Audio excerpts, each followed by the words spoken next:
What's going on, everybody? How's everybody doing this Wednesday night, episode 2 of Dangerous Liberty Podcast? I'm pretty excited about this entire series. Hopefully everybody's doing well tonight. In a second here, we're going to have Dan Alonzo come on and give us an update on just overall progress. For those of you guys that don't know, Dan is our web guy. He does a lot for us, just, again, managing our website. He doesn't get nearly enough credit, but I like to have him come on every now and then to just talk about basically just the progress that we're making in general. He really dives into those analytics, and we'll have him here on a minute. Let's go ahead and say hello to everybody. John Walsh, good to see you, man. Jason, good seeing you. Surfer Guy, what's going on, man? Surfer Guy, I think is this first podcast you've attended with us? Yep, that's awesome, man. I'm glad you made it, and glad you're part of the Paramount family. Great to have you. Thank you for coming on. Willie, always good to see you. Let's see. John Walsh says this channel is great. Great, honest info. Take some training with them. They're true pros. John, I'm actually glad you're on tonight because we're going to be talking heavy about med training, and I know you're probably one of the few people on this feed right now, other than Dan, that has attended our med training. I want to talk about the importance of it, the relevance of it to everyday, just everyday life. And we'll get into the weeds with that, both with the training portion of it as well as gear. And in a second, I'm going to let Chris introduce himself. We're really glad to have Chris here, as well as getting him back as our medical training director. Chris was involved with Paramount, like 2 years ago? Yeah, 2 or 3 years ago. 2 or 3 years ago. Set up. He ended up moving away, and then I made him move back. So,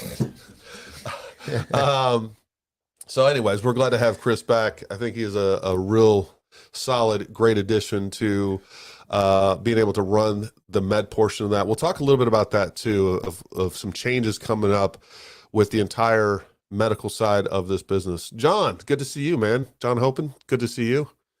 John, I never know how to pronounce your last name. I don't know if it's Hopen or Hoppen. I'm gonna say Hopen. I'm hoping it's Hopen. Ed, good to see you. That's perfect. Always great to see you, man. And again, I'm hoping that. So now I'm going back to John. I'm hoping that this Wednesday night is a better night for everybody. But we'll continue to run this on Wednesday. It's definitely easier for us. I think having a midweek podcast like this is makes a lot more sense. And, again, a lot of times on Fridays, Summer and I are jumping through hoops to get ready for whatever courses we have coming up that Saturday and Sunday. So it just makes a lot more sense for us, and hopefully it makes more sense for you. Let's do this. Let's go ahead and have Dan come on for a few minutes and just talk to us a little bit about what's going on in the growth of the business.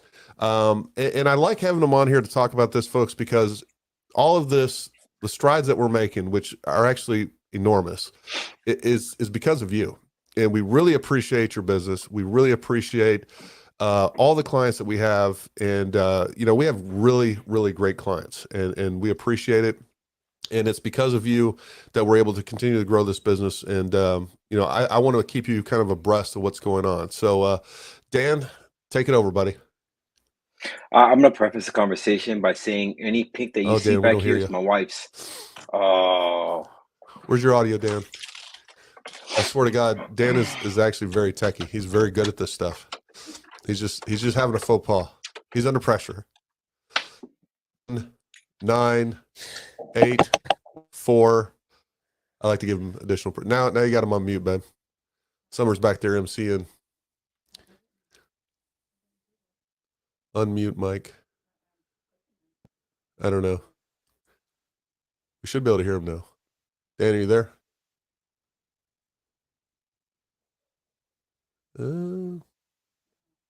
Somebody said I can hear him.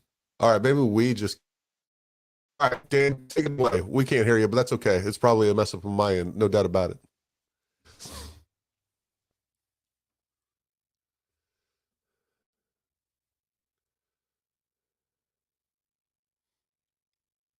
I'm not sure why we can't hear him, but it is what it is.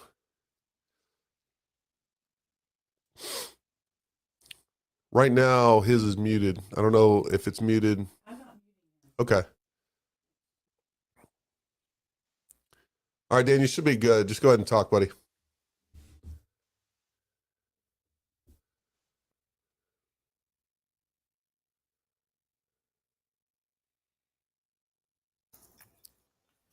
Yes. Hello. What's that? Look, lip reading. It looks like you can't hear us either. Can you hear me? Oh, there he is. Yes, you got me. All right, good.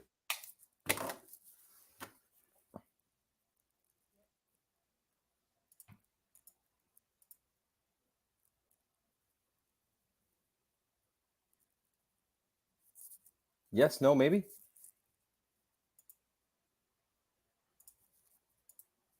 Yes. No. Maybe. Man, As long as everybody else. this doesn't show good for me. Remember, connect to your Bluetooth and let us know what he's saying.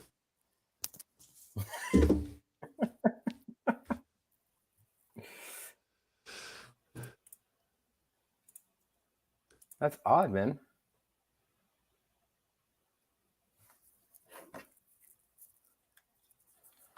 Next time with Dan, we'll jump on a little early and do a AV check.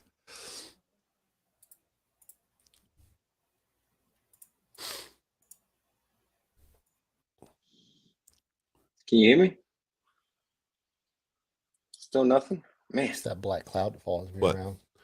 Can you All hear right. me? Yeah, Dan, go ahead and talk. Even if we can't hear you, everybody else can. So that's all that matters. So go ahead and send whatever information you got. And then do like this when you're Good. done so I know. Seriously, you can't hear me, man? I thought I had this all set up, ready to go. Man, this is not bode well for the IT guy.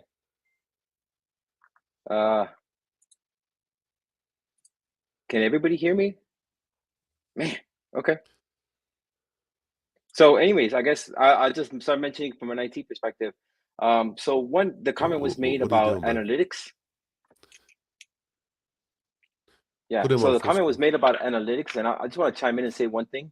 Down at the bottom. Privacy is paramount. On So his while little we do profile collect pic. data as far as who's There you go. visiting and who's heading to the website, we don't track anything past pages that you're visiting, and we don't know Mute who's us. visiting. We know the country that you're coming from, but we try to limit how much analytics we do capture, just because we do highly respect everyone's privacy, and we don't want to get caught up in having to worry about who's tracking or anything like that, or any sort of data breaches. And so for that reason, we try to limit that kind of analytics. So rest assured, if you're on the site, I can see you're visiting, I can see volume, but that's about it. And I can say from a volume perspective, kudos to the entire Paramount community. I mean, you guys are keeping me working hard. From a volume perspective, we're seeing about 6,000 hits a day. So I'm constantly in a fight with the spammers, with mostly coming out of China. So it's a fun battle to have. That said, for all of you out there, definitely keep an eye on the various categories. We're constantly adding new products. Summer does keep me busy with that. I want to tell you, on average, we're adding about 5 products to the catalog. So from Masterpiece Arms, we do have their entire lineup of rifles. I think we're missing about 3 that are still being worked on. So we are putting those up. We are getting a lot of questions on various products. Summer and Gary tells me about that. So we try to load up the website with as much information as possible so that the information is there available to you. Other than that, some of the key things that we're doing as far as trying to optimize the experience is we're capturing a lot of feedback from customers as far as how things are organized, whether what's easy to see or not easy to see. So we are going to be redoing the categories within the various products, just make it easier to navigate, reduce any friction so that you can get to that gear that you're looking for. Um, Other than that, I mean, for major changes, if you go into your My Account section, we had a long running issue for alumni, getting the alumni discount showing up in your account. So that has been fixed, and I apologize for the delay on that. I want to tell you, it took us about 3 months working with the developers to get it fixed. But it's great. It's working now. I am looking into a feature where you're able to track your transcripts, and that's more to just see your class attendance as well as see any recertification. Now with medical topic coming up next, that's definitely one thing that you want to stay on top of. Maybe not something that you want to retake every year, but definitely something that skills fade. No different than going to defensive handgun or carbine rifle. So you really want to know when was the last time you took the medical class, and when are you scheduled for your next one, or when you should schedule your next one. Um, Other than that, continue to send feedback, web at ParamountTactical.com. Anything that's working, anything that's not working, any new features you want to see, by all means, send it our way. And honestly, I'm maybe an hour or two from a reply whenever you send it. I'm constantly on the website, looking at traffic, making sure it's available. So anytime you want, just go ahead and send me a quick email. Other than that, I mean, if there are any questions, by all means, just throw them into the chat, and I'll try to chime in. Hey, Summer, if you will, just go ahead and throw up his email address. Yep. Also, Dan, if you will, talk a little bit about the growth that we've seen over the last 6 months or year, or whatever you want to talk about as far as the relevance of that. I think that's important for people to be aware of. Okay, so we started with the Paramount site in a new location in August of 2020. And I want to tell you, we were somewhere between, on the initial start, about 1,000 users a week. And then that started closing up a good trajectory.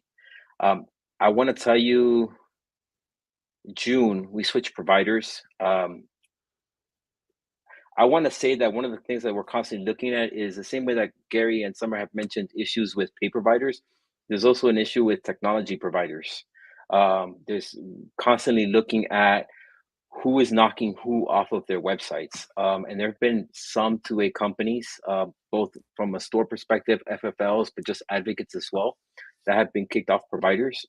So come about the June timeframe, we were looking at traffic, and it was pretty static at about 3,000 a week. Sometimes it would spike up to maybe 1,000 a day. But we switched providers, one that gave us significant more capacity to handle traffic.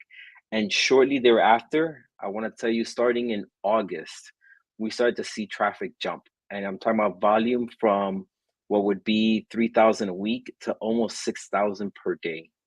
Not all of it are unique visits. Some of them are returns. So I want to tell you, from a unique visit perspective, we're seeing about 1,000 of that 6 are unique. So a lot of people coming back looking for updates, or completing a checkout process, whatever that is, wherever in that process you were. But I want to tell you that I don't have a cause. I don't know where all the traffic comes from. And again, that speaks to the privacy that I was mentioning at the beginning. But I can say that we are seeing a lot more traffic coming from YouTube, coming from Facebook. So I don't know. I got Musk on my mind because the Twitter sphere is blowing up. So maybe there's a shift going on. Maybe there's a big, people taking action.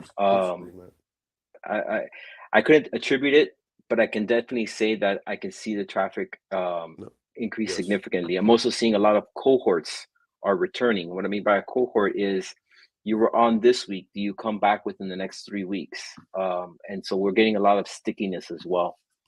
So that's great. And then the reason why I say this, the website is an indicator, not just for the store, but we also try to mirror everything that we have on social media on the site. And that goes to show you how much, we're getting out there and we're reaching people.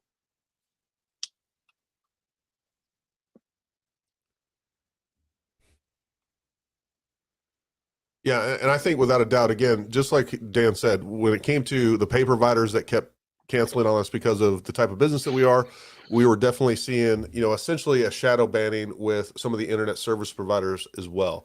And I think, again, it's because it's inexplicable, the difference. The moment that we switched, everything went through the roof. Now, again, we're continuing to grow organically a lot through YouTube and the other social media sites and the other content that we're putting out.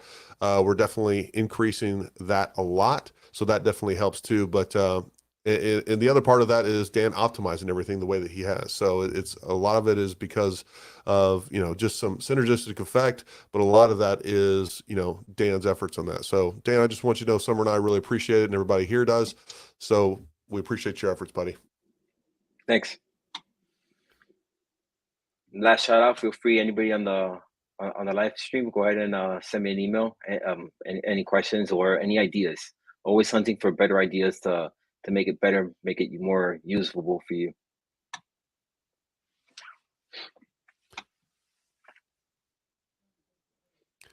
All right, Dan. Well, we appreciate you taking the time. I know you got some stuff that you're getting ready to go do.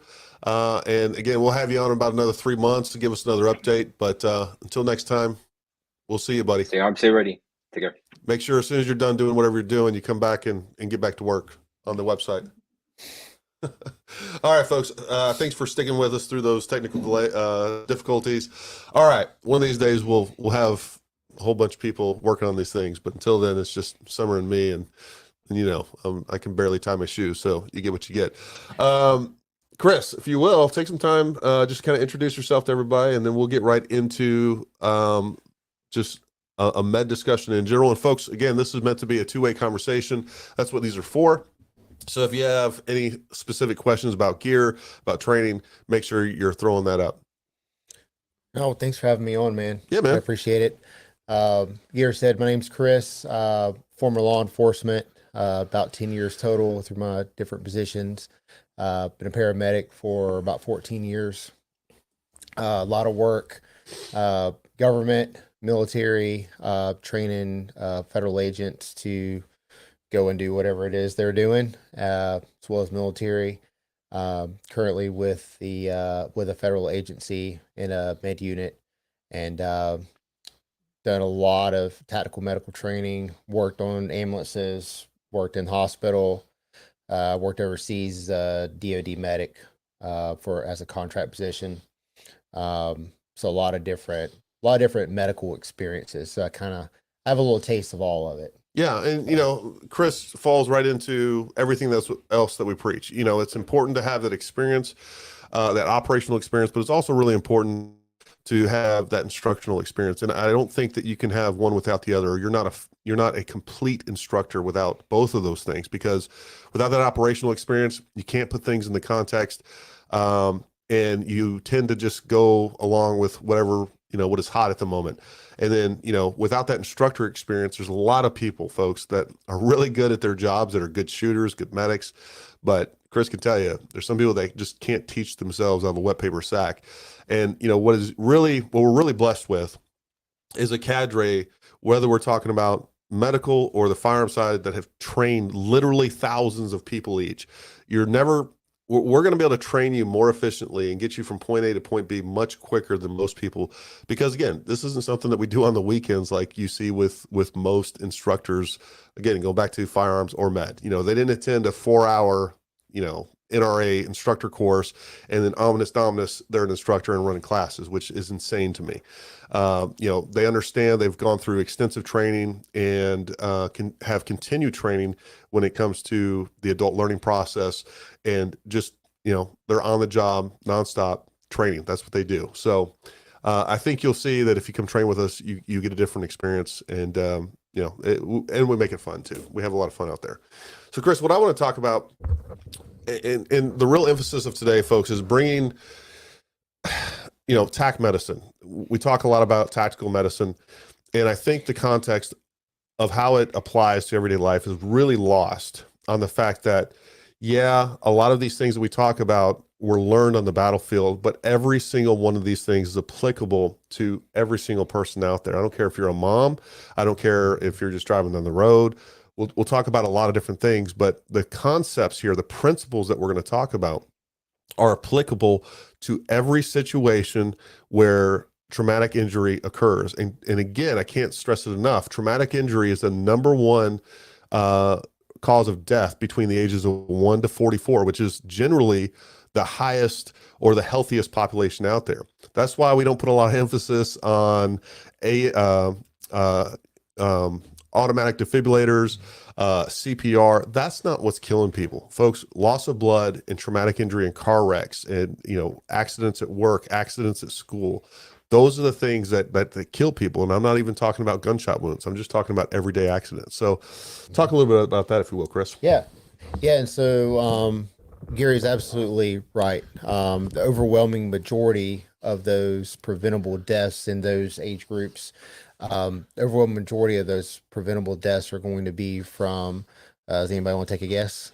You have a lot of former students in here. It's going to be massive bleeding. So simply just bleeding to death. So whether you're, come up on an accident on the highway, you're a cop, you're defending your home in a home invasion, mom whose child cuts himself at home, or your spouse cuts himself with a chainsaw. The life and death difference there is your ability to effectively stop that massive hemorrhage.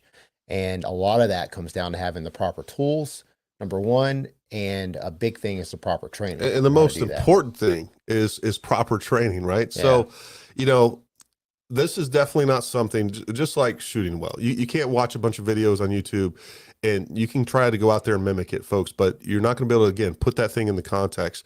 And these deaths are preventable and using the right equipment with the right training. Folks, if you are not trained in what we're talking about, if you don't have the training and you don't have the gear within reach, you are not prepared. This is just as important with your everyday carry as carrying a gun. And if you're carrying a gun and 6 different mags and you don't have a tourniquet and some other things on you, you're wrong. You're just wrong. If you are worried about preparedness, emergency preparedness, and all you got is a first aid kit in there, and when I'm talking about a first aid kit, we're talking about a boo-boo kit. All right. There's nothing in there that is going to save a life. They're going to, we can put a little antiseptic on there and kiss it, and then, that's pretty much it. Put a little Band-Aid on there. What we're talking about is life-threatening injuries.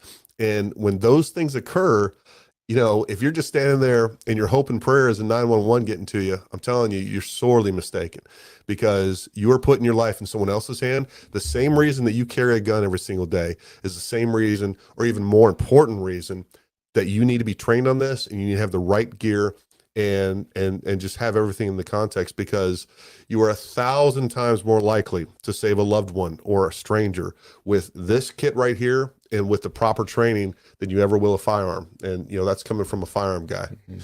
John Watt says civilian aid keeps most traumatic patients alive enough for EMS to keep them that way. That's right. Yeah. All of these things are about preserving life until we can get them to a higher level of care. And that's what it's about. So, that's absolutely true. Yeah. So it's those basics, John, is absolutely right. The basics save lives. Some of us, especially medics or doctors, some of us with a higher skill set, we want to get all in the sexy stuff and, calculating drug dosages and drips and all this stuff. But when it comes down to brass tacks, the basics is what saves lives, and that's what we stick with. Yeah. And I also that brings up a good point too, folks. We have trauma surgeons come to our courses. We have nurses come to our courses, because what they're trained on is not this. They're trained on a clinical situation. So they come to our courses so they can learn this kind of ditch medicine, if you will, right? Because this is completely different context of what they're used to in that clinical setting.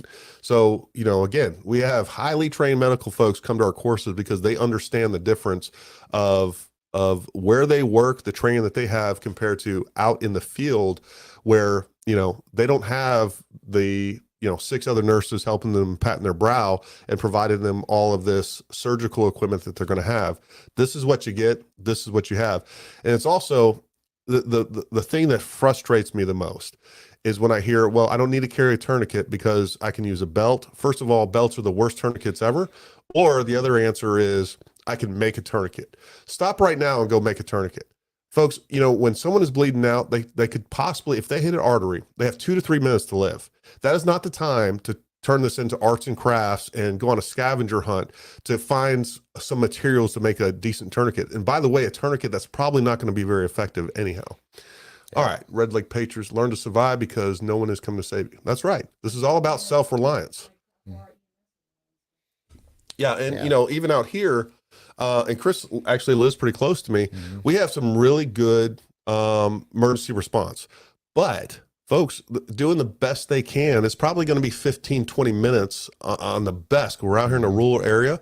A lot of the emergency response folks out here are voluntary. So again, don't rely on the government in any category, but definitely not relying on saving your kid's life, your wife's life, your own life, or even a stranger on the side of the road life that, got into a car wreck.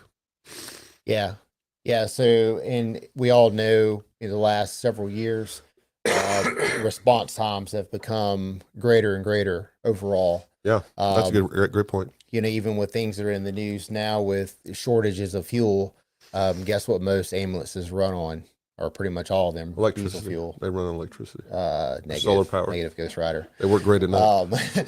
So we're getting to that point where, again, yeah, we all need to be more self-reliant. And the more self-reliant you are, the more resiliency you have. And not only speaking to the response time, like you were saying, the timeline for a major bleed is maybe 2 to 3 minutes. Yeah.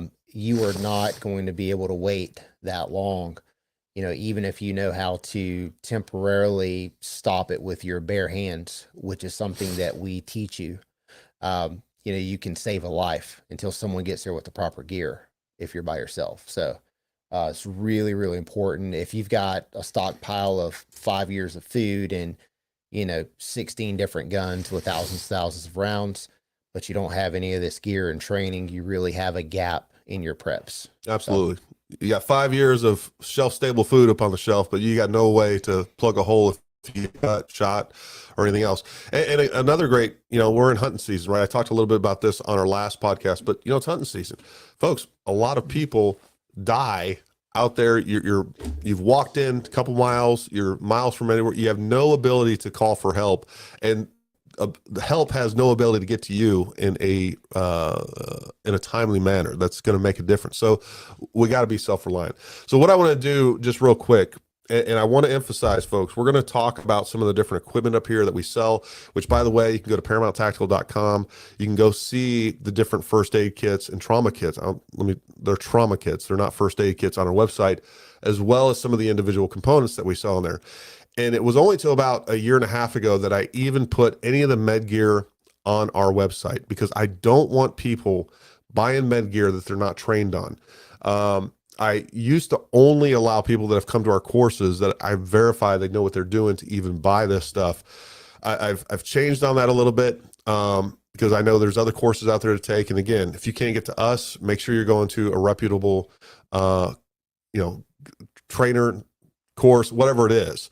And again, I would say Stop the Bleed courses, for instance, are a good start. That's not enough. We have our traumatic injury response course, which is really our TECC. I kind of changed it because I don't want people to think tactical stuff, but it is a NAMT, National Association of Emergency Medical Technician, certified course.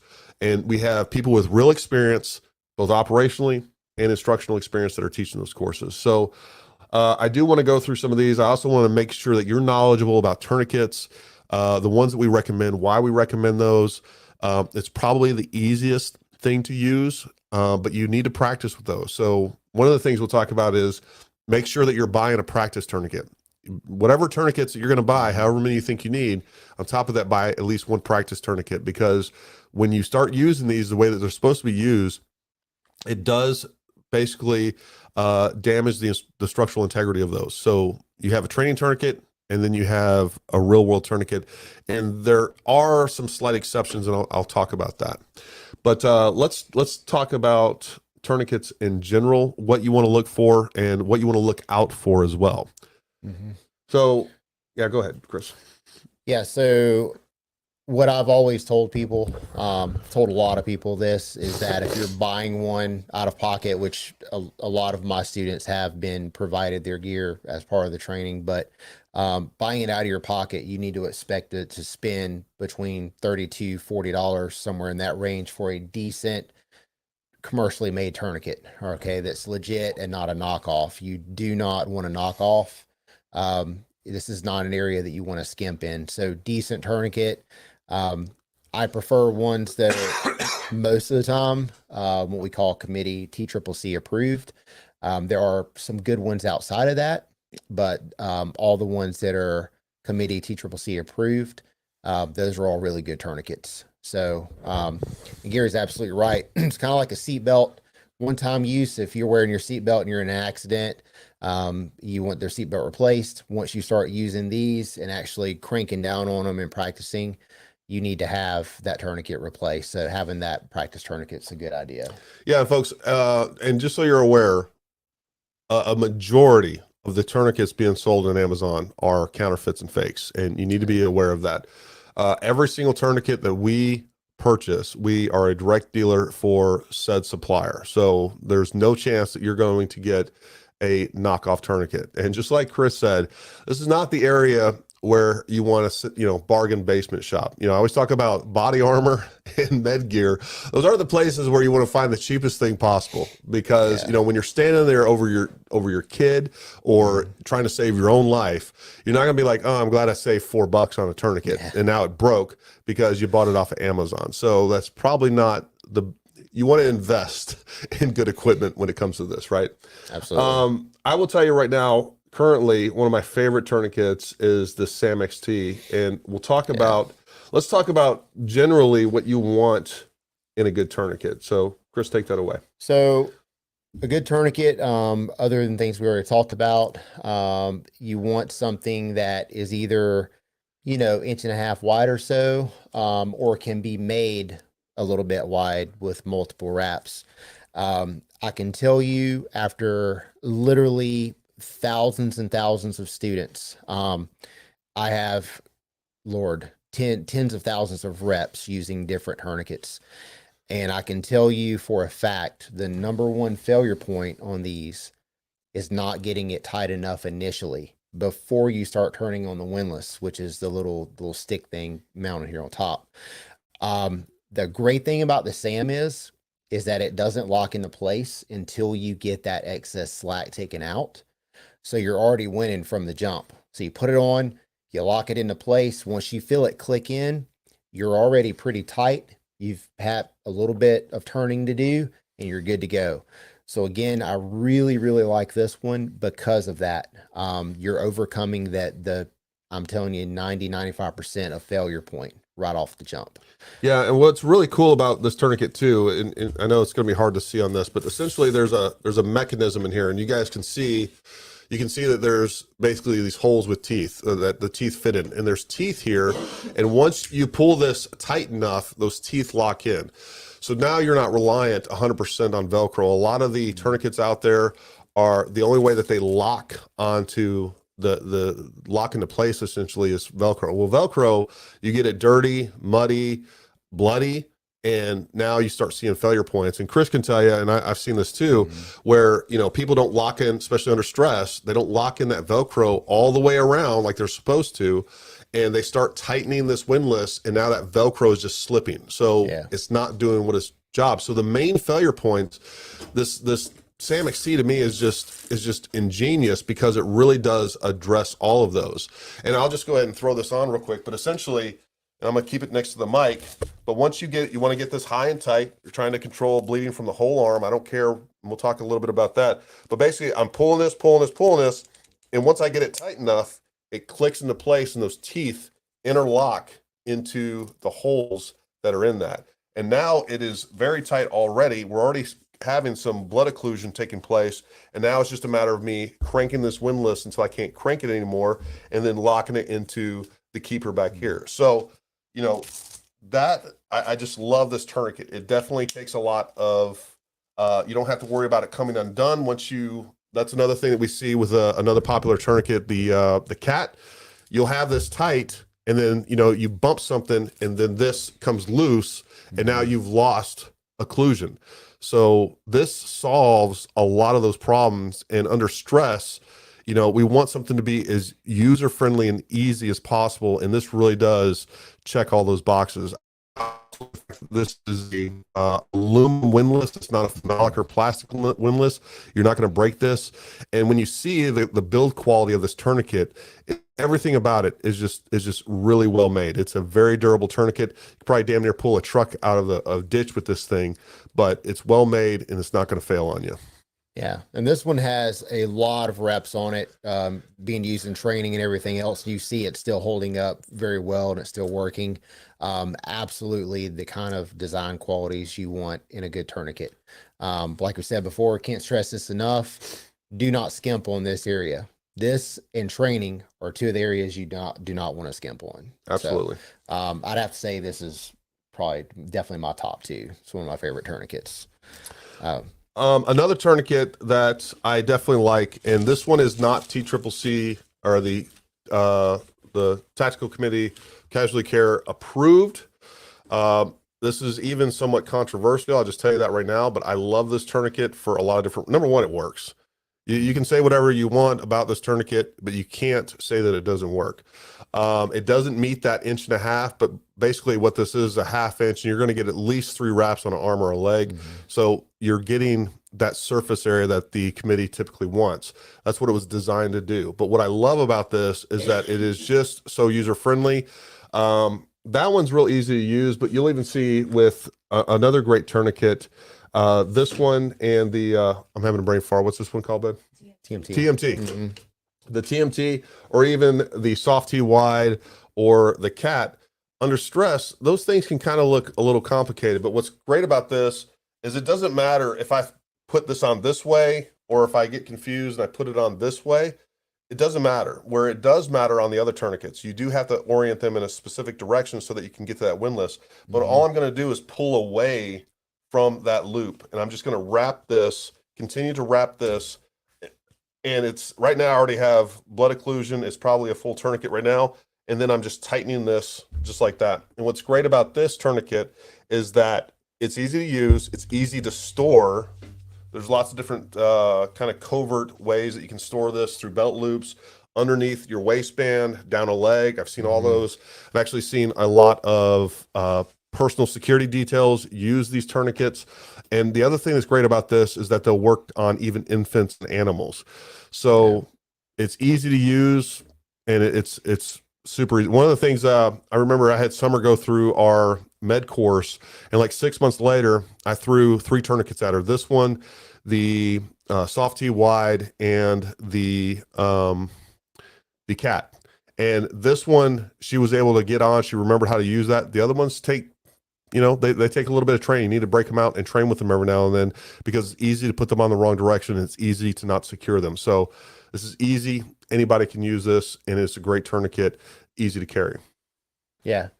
And like you mentioned, the expanded scope of being able to use this on animals and children, that's one of the cons I forgot to mention with a lot of the other tourniquets like this, is that the circumference can only go so small. Right. So once the kind of the base plate starts to touch itself, you're not going to get it any tighter. So there's very limited use on this as far as an application on a small child or even a service animal or an animal.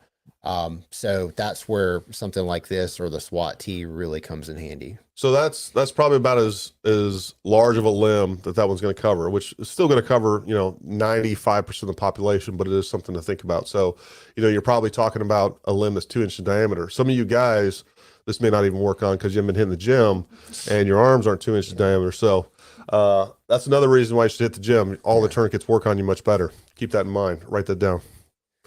Pro tip. Yep, there we go. And I also feel like, I don't know the experience level of everybody on here. I know some of you are former students or very well versed in this, but there's common myths with using tourniquets that That's a great point. Very recently hearing of my children that are involved in certain activities, going through medical training. And, when I ask them about, what do they teach you as far as tourniquets and bleed control and things like that, what do you guys think is still being pushed out there? If you use a tourniquet, what's going to happen to the limb, right? You're automatically going to lose it, right? It's going to get amputated. That is not true. These have been used how many times in the last couple of decades in different theaters? Thousands and thousands of times. If you put one on and you leave it on there for 2 days, yes, true. There no blood flow for 2 days. Yes, the tissue will go necrotic and they'll probably lose the limb. However, what's the alternative to that? It's probable death, right? But hours, multiple hours, 10 hours, 12 hours. They might have, there's some transient nerve palsies in a very low percentage of people. So maybe have a little nerve damage, but I was they're going to very say, safe Chris, to use. what's nerve palsy to us layman people? Oh yeah, so just nerve damage. Again, don't be scared to use these. If you think there's an indication that even if you're not quite sure, if it's enough bleeding that you're like, it kind of scares you, throw it on, Yeah. right? It's one less thing in the equation that you have to worry about. That arm or that leg is no longer bleeding. You can move on to other things, which delaying other things could also, be fatal. So Yeah, it's not the time to be there. And again, that's where training comes in, right? Where it's not the time to be indecisive. We put you through those whole scenarios. And that's another thing that gets lost in the sauce is, when we're talking about the algorithm march, massive hemorrhaging, airway, respiratory, circulation, and hypothermia. All right, those are the things you got to consider with a traumatic injury patient. And you got to cover all of those things. And so, we have people in class when we train them on the individual tasks, put a tourniquet on. They can put a tourniquet on themselves, they can put it on other people, they put it on left hand, right hand, it doesn't matter. But the moment that they're thrown into a scenario where they have to assess the entire patient and go through that entire algorithm, all those individual tasks that they were able to perform well when it was isolated to that one task, now they can't do any of them well. Now their tourniquet's loose. Now, they didn't address airway. Now they didn't address, putting on occlusive bandage on the chest, a chest seal. And then we get into hypothermia and all these other things. All these things you need to know. And the problem is when it comes to medical, I always think about the Ronald Reagan quote, right? It's not that people are ignorant. They just know so much that isn't true. And it really comes down to that. And when you're able to put it in context and put the entire sequence together and understand how to do that and then perform that under stress, that's where training comes along. And then we go behind you and we critique all those little things, because the difference between someone losing their life and surviving is, folks, it's nuance. It's the little things that absolutely matter the most. And you got to get them right. And it's not hard, but you need to be trained. We need to look at what's going on, critique those, improve those, and then move on to the next thing. So again, tourniquets aren't enough. There's a whole lot more to that. yeah, absolutely. There's other methods of controlling severe bleeding in other areas of the body that are also addressed in a lot of the pre-made kits. So we get into junctional areas. Yep. That's a whole different ball game. Talking about groin, armpit, base of the neck, areas like that. As much as some of you probably want to put a tourniquet on some people's necks, it's 10 out of 10 patients find that incompatible with life. So that's something else we always teach you, and I can tell you that learning to pack a wound is definitely a little more nuanced, and it helps to have somebody there with you showing you that very proper technique, because once you've got it down, you can really do it well, but it's something you need to practice. And again, it's one of those things where if someone's bleeding out of a groin or armpit, if you're not able to stop that otherwise, I can tell you piling a bunch of gauze on top of it is not going to help. You really have to get down and dirty. It's fingers in the wound. It's fingers on the actual side of bleeding. Inside the body. Yeah. So you're doing a cavity search for hemorrhaging. Yeah. So you're definitely getting dirty doing this. It can be uncomfortable if you're not used to it. But so getting there in proper technique, we show you how to properly fill that wound cavity and how to build it up on the outside, then how to properly wrap it. It's another very, very important thing to know. And, regular old gauze could be used for that. Sure. I've used regular guard variety gauze for that and has been effective.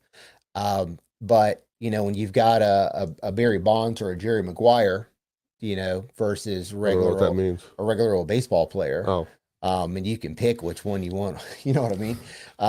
So I would pick the one that's on some steroids, right? So the C-Locks or the combat gauze, either one of those are great products. And again, it's just that extra help. I'm a little more partial to the C-Locks for certain reasons. well, let's talk about that, folks, because combat gauze is definitely the most prevalent gauze that you're going to find out there because it's been used so much in the military. But again, even that requires some context, because when you're talking about a hemostat, the difference between Celox and combat gauze is combat gauze works with the body. And so, and essentially combat gauze, by the way, is made of a kaolin, which is a clay, and that clay works with the body's natural ability to clot. The problem with that is if you're dealing with somebody that is not, a military aged male that's not healthy, if they're on blood thinners, if they have any other blood clotting issues, or even if they get to the point to where they are so hypothermic that they're not clotting on their own, it doesn't work. So that's why we only carry Celox. Celox is made out of a organic compound. It's made out of a shellfish. That's actually is Celox. What's that shellfish? Chitosan. But and some people hear that and they kind of freaks them out. But it does not cause allergic reactions. I don't know what focus group they thought up and said, hey, you folks with shellfish allergies, come over here and let's put this in your body, and we'll give you some money to see if it works or not. But I tell you, I do not know of anyone ever having an allergic reaction. So there's a protein in shellfish, and that's what causes the allergic reaction. And the processing that they do with this removes that protein. So, but what is great about this is that this clots on its own. It's independent of the body's ability to clot. So this is going to work on a much broader demographic of people than the combat gauze, and they're both about the same price. And just like Chris said, if you're really proficient with wound packing, do you need a hemostat? Probably not. But here's the thing: again, if this gives me a 5%, and it's more than that, by the way, especially an untrained person that's only been trained a few times, that, is now a year from the last time they did any training like this can be a real force multiplier. And I'd rather pay $35, $40 for this and it work than, try to save a few bucks and buy a 99-cent thing of gauze. And then I'm sitting there wound packing on my kid and be like, I saved a bunch of money. Don't worry about this. So even if this increases your chances 5%, I would spend the money on this every single time. So, just another thing to think about, and good information to know when it comes to the difference between combat gauze versus Celox. And there's a couple other ones out there, but again, we use Celox. We know it works. It's a great product, and it's worth the extra money spent. Yeah. And what we've talked about so far on a typical class, I mean, this is 40 to 50% of the time we spend in class are practicing the two things we just talked about, right? Tourniquet placement and wound packing, simply because it's such a big killer. So that's something we really, really focus on. We want to make sure every student comes out of there knowing what they're doing. Yeah, we make sure that you get enough reps to where you're proficient at that. Folks, at the end of the day, you need to be a freaking ninja at wound packing and putting on a tourniquet. If you get those two things right, the rest, you have a little time to breathe and to figure out what else is going on. But you got to get those quick, because that's the number one cause of death. Everything else, you got a little bit of time. Yeah. Here's a question for you that I think is always interesting in the responses that we get. If someone's not breathing or they have massive hemorrhaging, which one should you address first? Somebody throw an answer up there. Someone's not breathing or they have massive bleeding. Which one should they address first? We give you like 5 seconds. I know there's a delay in there, but again, no answer is John, throw it up. Is wrong. And so far, everybody that is up there is correct. All right, we got to address the bleeding.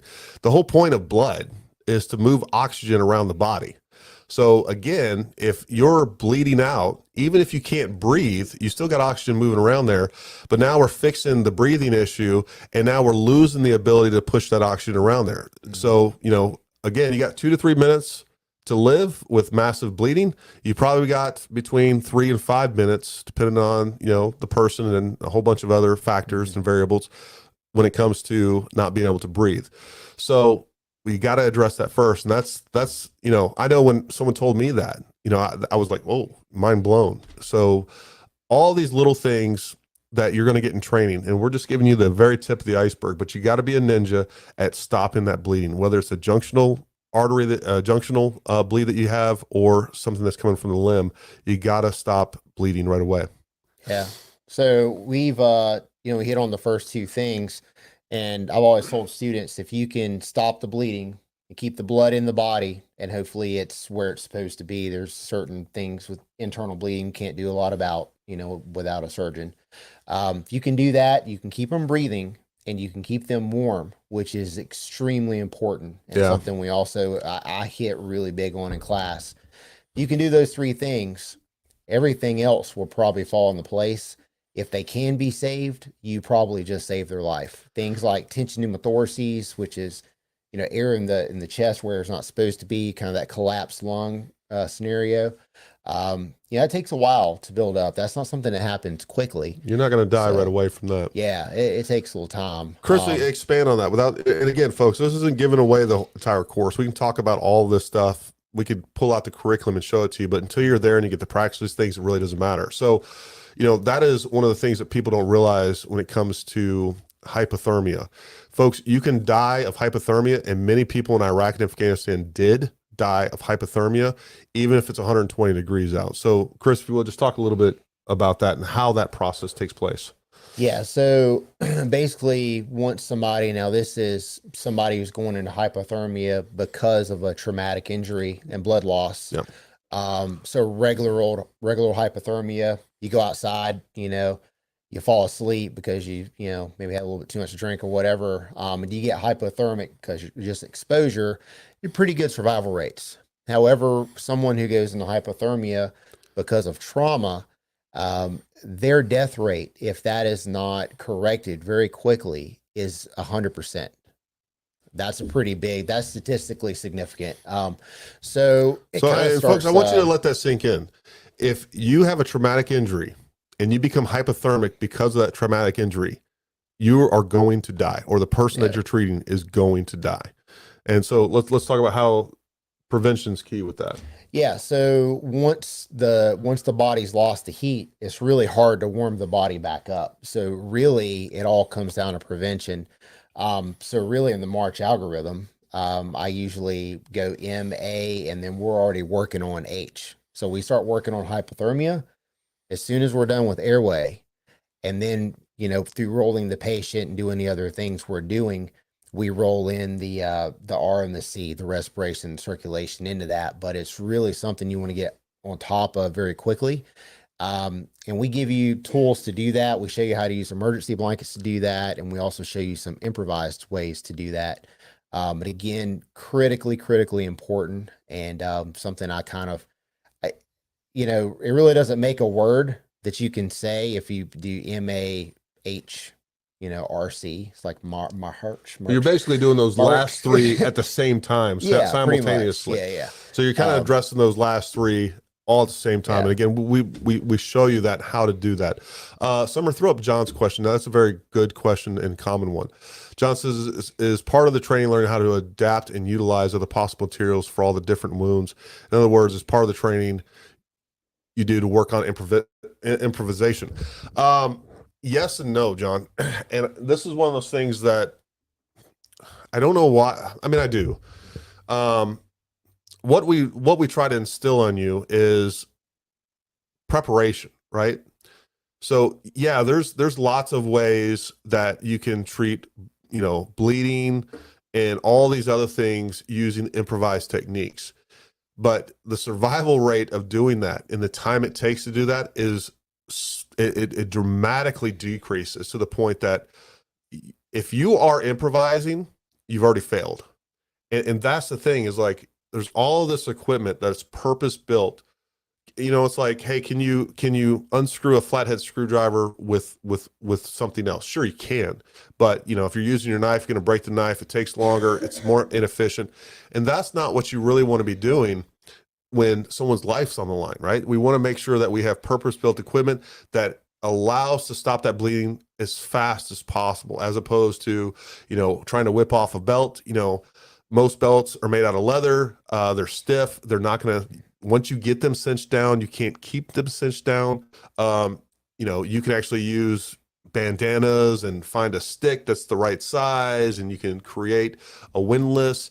Folks, we found in the military that all of those things, that's when I first went in the military, preparing to go into Iraq and Afghanistan, instead of purpose-built tourniquets in our trauma kits, we had a bandana, and then they were like, use a rifle as a windlass. Yeah. It was like this arts and crafts. Well, people started dying real quick. Like, now I'm in a gunfight. I can't take 15 minutes and treat a guy and then get back into the gunfight, right? So the key here is to not improvise. And I always put an emphasis on not having to improvise.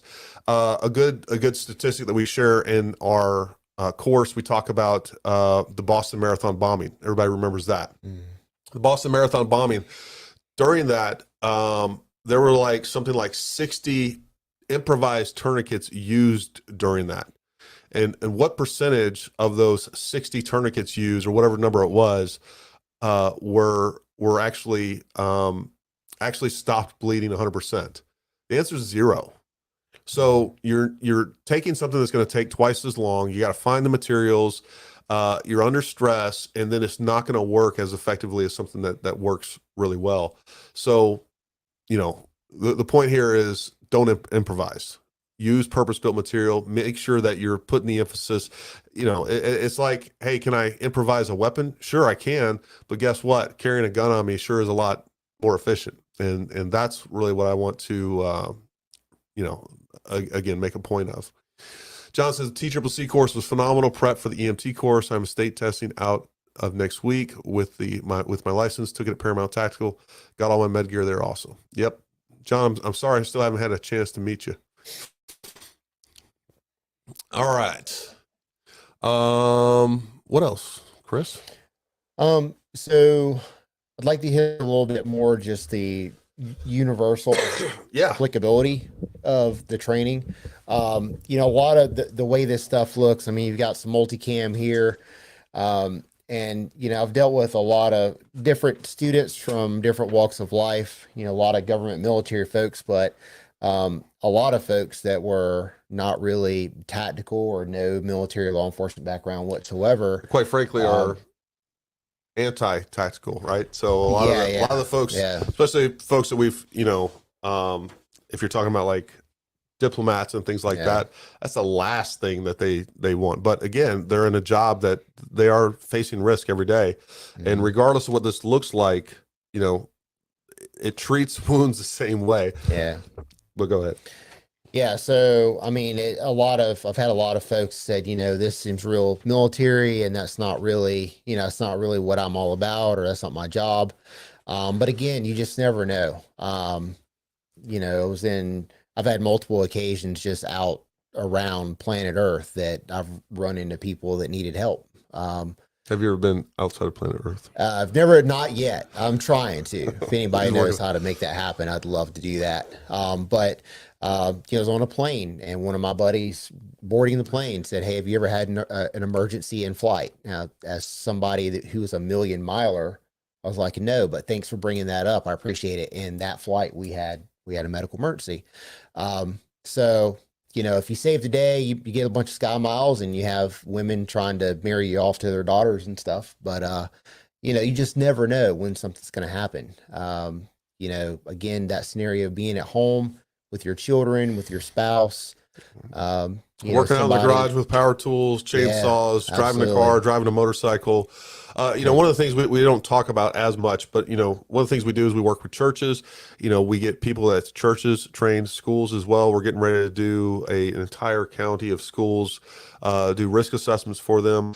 But, we have trauma kits that are designed that look something along the lines of a box that you'd have, an automatic defibrillator right in there. So, all this stuff doesn't have to look tactical. We carry vehicle kits that are in Pelican cases that go in your trunk or in your car, larger ones that can go on a boat. Some of the other things that we do is we go and do assessments for businesses, schools, churches, and we can provide that training for you. So there's a lot of stuff. And another thing that I want to get into is wilderness medicine and wilderness trauma care. That's a whole nother ball of wax that we plan on getting into one of these days. It's just, it takes a lot of time and resources, and those are expensive classes because usually they're like 6 or 7 days long. But A lot of fun though. they are a lot of fun. They're a lot of fun. Yeah. So, the practicality of this for everyday life just can't be overstated, especially if you're carrying a gun. I think you have a responsibility. You're carrying that gun because bad things happen. Well, there's 10 times a chance something bad's going to happen that you can save a life with that doesn't involve a gun, that does involve a tourniquet, a pressure dressing, all these other things that we're talking about up here. And if you can carry a gun, guess what? You can also carry a couple pieces of trauma kit on your person at all time. It takes practice. You got to force yourself to do it, just like if you're carrying a gun every day, which you should be. I talk about that all the time. Even when I'm walking out of the house and it's severely inconvenient, I make myself carry a gun. And if I forget, I beat myself up over it, because that's going to be that one time that you need that device, whether we're talking about trauma gear or a gun, that you need it and you're not going to have it. You're going to wish you did. Yeah. Murphy's Law, man. He Absolutely. always shows up at the worst time. What else we got going on? Any questions that you guys have? One of the things that we will be doing in the near future, kind of to address some of these misconceptions with this, is we're going to be splitting the company. We are going to be splitting the company and moving our med side over to another entity. We're in the middle of creating that. Feel free to give us some names that aren't tactical. I'm still trying to decide what we want to call that. Life, health, and safety services, something along those lines. That's going to be a little bit more palatable for corporations, churches, schools, things like that, other than just, Paramount Tactical Solutions. Yeah, I like Michael's question there. Do you think carrying the tourniquet is more important than a couple of chest seals? So one of my favorite pieces of kit is this right here.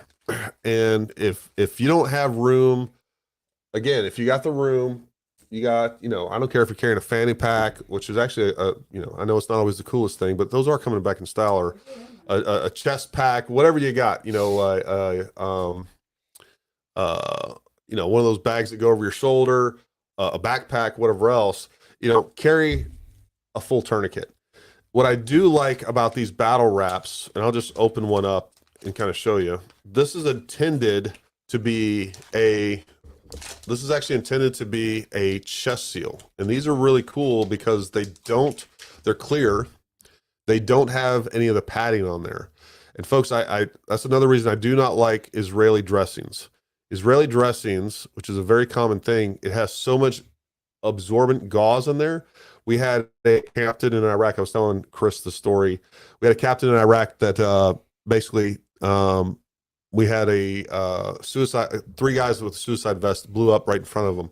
He had a partially amputated leg, a bunch of other injuries, and they put 2 cat tourniquets on him, broke the windlasses on both, and they switched over to a soft T wide, which is another reason I'm not the biggest fan of plastic windlasses. Now, to be fair, the new the new cats and many of the other ones, they're improved now. This was in 2008. They've gotten better. Broke both of those trying to stop bleeding on the leg, and then they ended up putting a soft T tourniquet on there. They were able to control bleeding, and then they wrapped it in a Israeli dressing. There's so much padding on there. When our medic actually went to go check that, he pushed on it and all this blood squished out. So now we have this wound that's covered. It's still slightly bleeding. We haven't quite controlled bleeding. And the other thing that'll happen during a blast injury is it may not bleed right away. Sometimes it takes a while, and that's exactly what happened with that. So, he was able to push on it and all this blood squished out because we got a sponge in there. So now it's hiding the fact that it's bleeding. So that's one thing that I really like about this, is that we use this as a pressure dressing. This is probably, I think it's like 6 feet long or something. Now, what's cool about this battle wrap is that it sticks to itself like a heavy duty, like saran wrap, but I can actually use this as a tourniquet. Let me see your arm. So if I was putting this on Chris, I would get this as tight as I can, make sure I get it over to itself, make sure it self-adheses, and then I would take this, I'm getting this super tight, I'm twisting it, and then I'm bringing it over.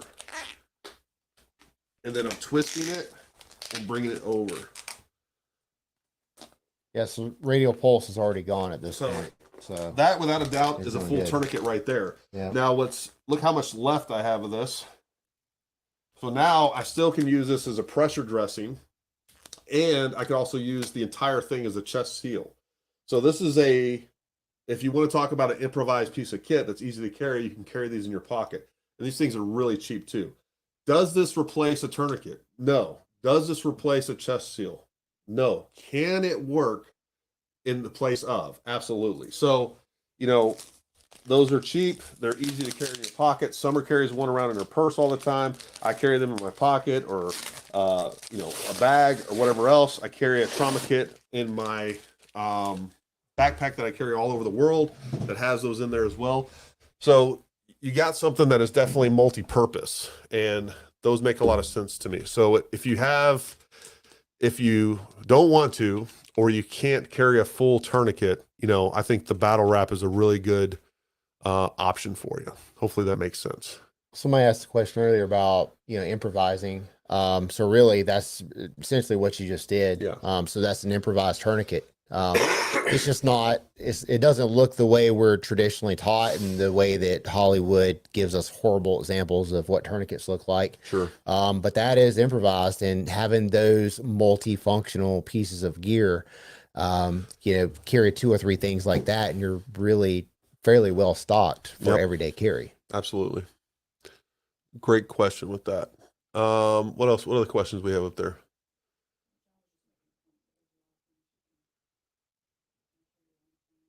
Yep. Yeah, you might have a problem with it. Sheriff Herman's talking about needle. STB kits.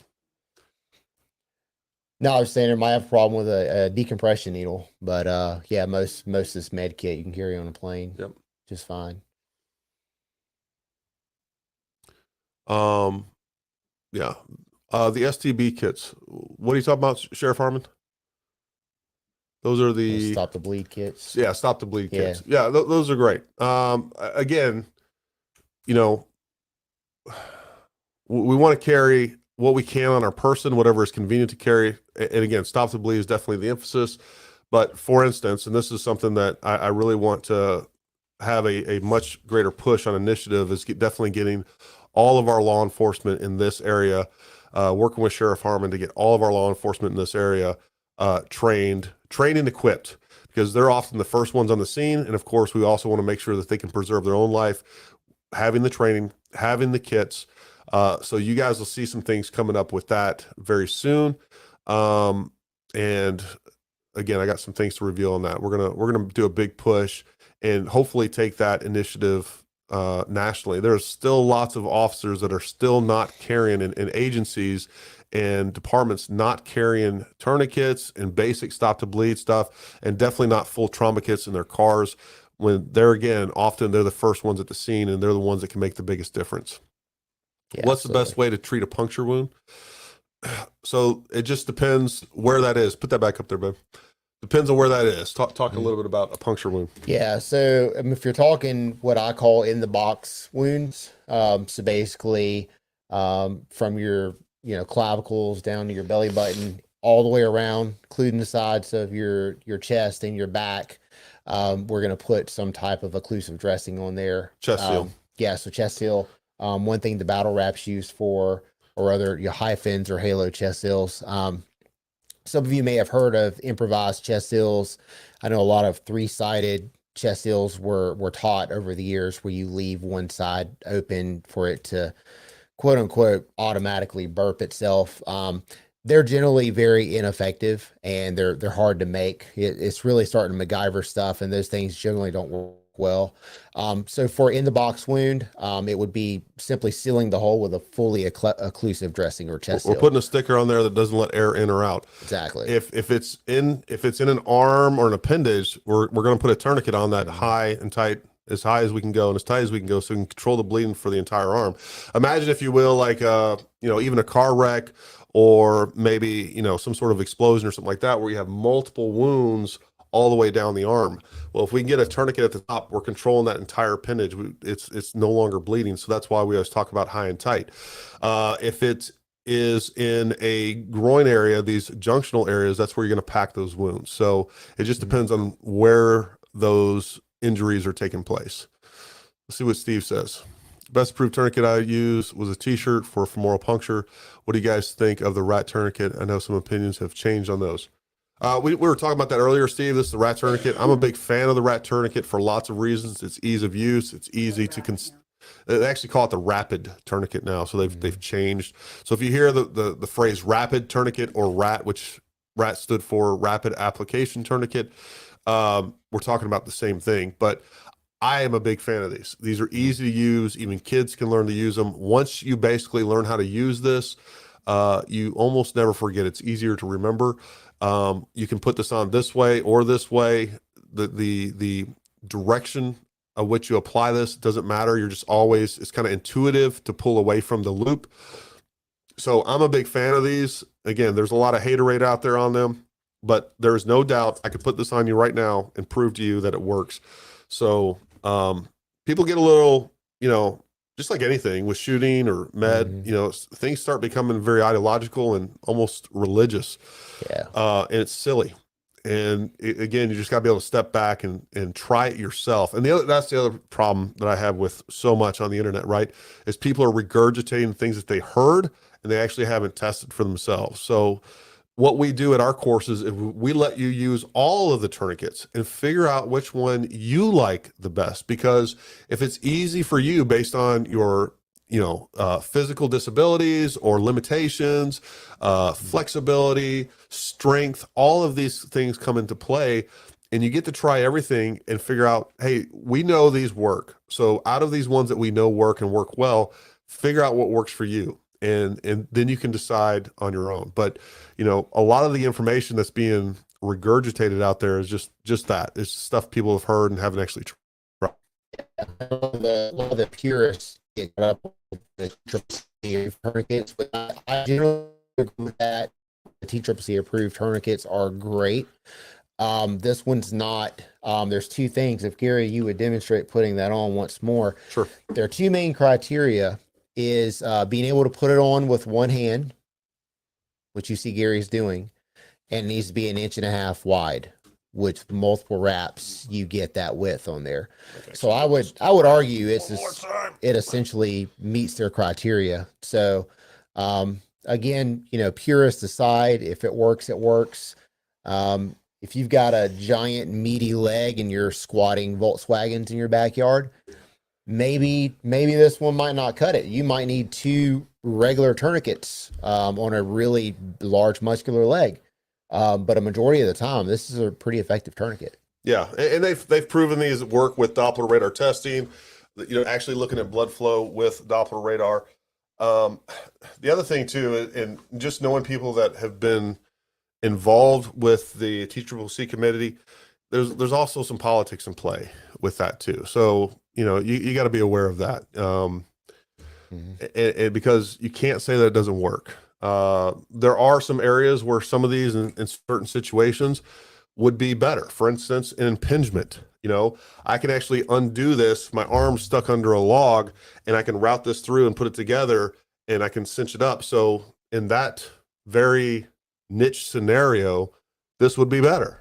But, this one, because I couldn't get the wraps around like I could with that. But for 99% of the application, and one thing that's getting lost on this, one thing that I do like about this is that as soon as I got blood occlusion with that first wrap. We've already started the slow blood bleeding.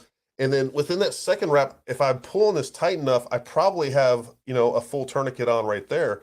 And then definitely by that third wrap, being that this is elastic and providing that circumferential pressure, it works, and it works really well. And there again, when we're talking about kids and animals, this is going to work where other ones don't.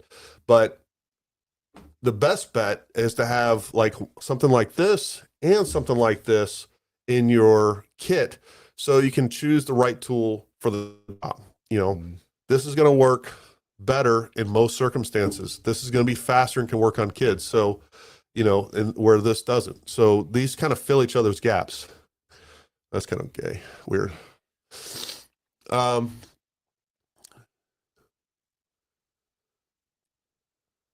Yeah,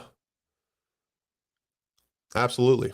Yeah. You know, so again, just like Chris and I talked about this at the beginning, most of the time that we're having failures with tourniquets, and a lot of them do fail, it's user error.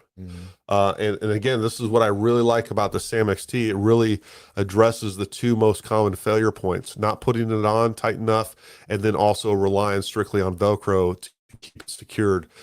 Because this can easily get knocked off while you're transporting the patient or moving them around, or, you know, whatever else. So having those teeth locked into that and keeping it, number one, making sure it's tight enough with that mechanism, which I think is ingenious. And then on top of that, having that locked in place and then doubly secured with Velcro just makes a lot of sense for that SAM XT.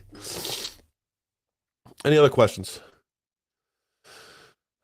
I'm about to snort some Celox just to see if I can get rid of this cold and congestion, see if that works for me. I don't think it's going to, buddy. You try it. I'm gonna watch you try it though.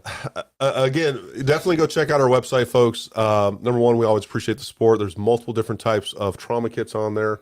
Everything for stuff that you're going to carry on your kit. I'm a big fan of these Tack Buddies, which is an ankle trauma kit.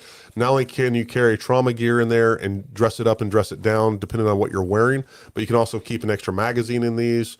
Those are on our website. I actually have a video on where I've talked about these as well. These are really cool. They don't work with all clothing. If you're wearing skinny jeans, you know, it's not going to work. Also, you can actually, if you're not trying to be covert with this, you can actually just wrap it on the outside of your ankle. You know, if you're law enforcement or on an entry team or something like that, or at training at a range or something like that, that's a good option. But just like I've talked about when it comes to holsters, folks, if you're serious about carrying all the time, you can't just have one holster. One holster isn't going to do everything. You got to have, you know, just like clothing, right? We got to have a couple different holsters: an ankle holster, inside the waistband holster, and outside the waistband holster, that we can use for different scenarios in different situations to ensure that we always have med gear. So if you have a couple of different options, it's going to accommodate your lifestyle and going to accommodate the situation that you happen to be in. But not having it is the wrong answer. And when you can't carry a gun, you can carry trauma kit. I've carried trauma gear all over the world. No one has ever stopped me and tried to take my tourniquets, although I have heard of that at airports. No one's ever stopped me. I keep 3 or 4 different tourniquets in my trauma kit inside my backpack that I carry all over the world. So again, when you're going to, you know, events, we went to the fireworks show several years ago when Donald Trump was still in office. You know, when we went down to DC, guess what? I had a whole backpack full of trauma gear just in case there was some sort of mass cast event. So, you know, be prepared. No one else around you is, and you need to set the standard and be a good example for your family, for your kids. So, you know, preparation isn't carrying a gun. It's a whole lot more than that. It's mindset, it's training, it's buying the right equipment, all of that. This should be a lifestyle, not just one day at range. Absolutely. Yeah, I mirror all those exact same points. It's really, really critical that you have some type of training, especially if you're carrying a gun around. I mean, you have it for a reason. Once you're done using, you know, if you have to draw that gun, what comes after a shooting in a church, whatever the case may be, after that scene is made safe, what mode are you in now? Yeah. You're in medical, right? So it's really, really important to have some training and some equipment. Another point I want to make is about trauma kits in general, folks. You go look at our website. A lot of times we get the question, you know, Gary, why are your trauma kits so expensive? It's because we put quality gear in there. You can go on Amazon and a lot of other medical sites, and they really cut corners on a lot of the stuff. Instead of Celox, that's, you know, $35 a pack, they're putting a piece of gauze in there, you know, a roll of gauze in there that, All of ours are custom. What we do is we buy the pouches wholesale from our dealers, and then we fill these ourselves with the equipment that we know works. So you can buy cheaper trauma kits, but you're not going to buy better. And folks, we make almost no money on these. There's almost no markup. If we make 5% on a trauma kit, that's a lot. And I'm telling you, that is the honest to God's truth. So it's not because we're marking them up. It's because we want to make sure that we're getting our clients the right equipment that we've tested and we know, and we can look you in the eye and hand this to you and say, hey, you know what? When shit hits the fan, you can count on the gear that's in this kit. And a lot of those other cheaper trauma kits, folks, a lot of corners cut, a lot of cheap supplies put in there, and they're just made to look pretty. Yeah. I've known you for a while. One of the things I really respect about you is you've always made an effort to say, hey, if something in here is not great, if something better comes out, Yeah. It'll get replaced with something better. So folks, you have that guarantee. And that's what we're always doing. Like we just, I was just made aware of the Sam XT tourniquets probably about a year and a half ago. That's the one that we carry. It gets better because we're constantly testing gear, and that goes with the firearm stuff. If we're carrying the same thing for 10 years, we're doing something wrong, because there's lots of improvement in both of these kind of areas, these genres, if you will.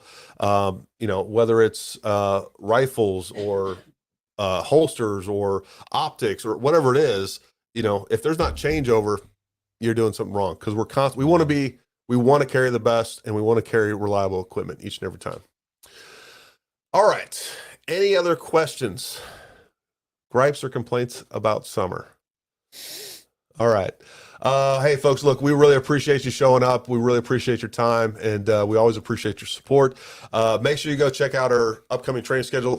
Folks, we don't have 2023 training schedule up, but we will soon. So make sure you jump on those, especially if you want to come to one of our long range courses or med courses.